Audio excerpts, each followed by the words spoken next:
Hi, I'm Quincy and this is Physics Lab 5, Falling Slinky.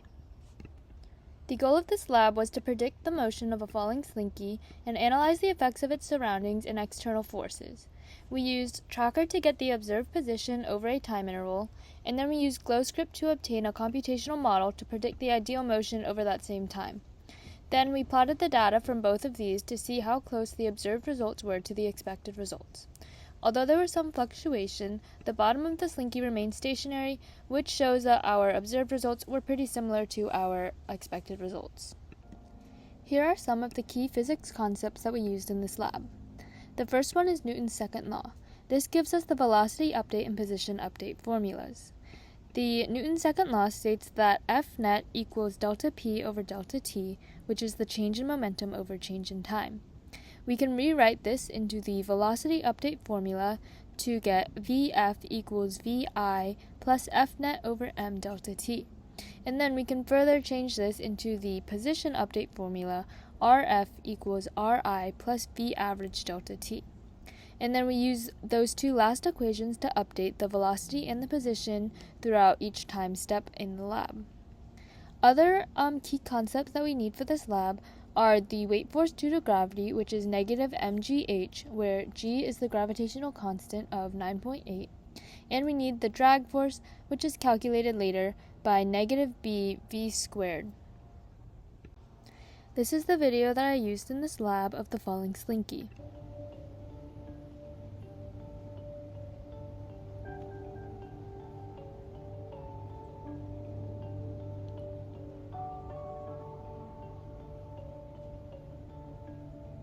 So, from the slow motion In this video, you can see that the man drops the slinky, but when it is dropped from rest, only the top moves while the bottom remains stationary. I can play the clip again, and you can see, as the slinky is being dropped, the bottom stays where it is until the two ends collide and then both fall to the ground. So this is the observed result that we used in Tracker, and then we are going to compute a computational analysis of the predicted motion to see if we get the same results, and maybe explain why this effect happens when you would expect the bottom to fall as well. These are the initial conditions I got from Tracker. The mass was 0.204 kilograms, the initial position was 0, and the final position was negative 0.49 and 0 meters. Then I put the initial conditions into GlowScript to calculate the predicted change in position and velocity, and then I calculated the drag constant to account for the drag force acting on the slinky, and I got 2.085 for the drag proportionality constant. This is more of my code in GlowScript. I had the equations for velocity and position update, and then calculating the forces acting on the mass. You can see that we calculated for the force of tension from the slinky, and then the weight force from gravity, and then we added these to be the net force.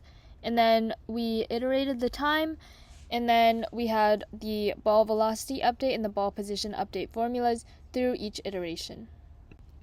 This is a graph of my observed and expected results from Tracker and GlowScript. The observed results from Tracker are shown by the blue dots, and the expected results from GlowScript are shown by the red line. You can see how the mass remains stationary at the top, and then the lines deviate a little bit towards the end, but overall the observed results were very similar to the expected results. At the top, where the line is flat, you can see that the two lines are exactly the same. Possible errors that could account for the difference between the observed and expected results are that there could be external forces that we didn't account for, the drag force may be slightly off, or there could be some inaccurate placement in Tracker that could have changed what the observed results were. The slinky remains stationary because the tension force cancels out the force of gravity, so the forces in the y direction cancel out. The slinky acts as a spring and counteracts the gravitational force with a tension force that is equal and opposite.